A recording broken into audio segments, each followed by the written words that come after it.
Arestado ng mga operatiba ang tinaguriang Top 10 Regional Most Wanted Person sa kasong statutory rape sa isinagawang warrant of arrest operation sa Barangay Kulambug, Isulan, Sultan Kudarat nito lamang Setyembre taong kasalukuyan.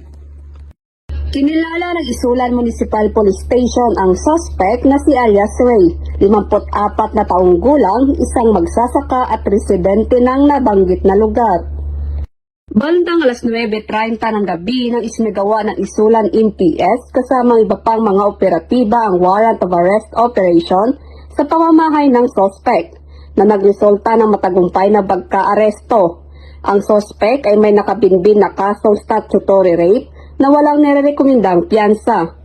Kalukuyang nasa kustodiya ng Isulan MPS ang suspect para sa kaukulang dokumentasyon at tamang disposisyon.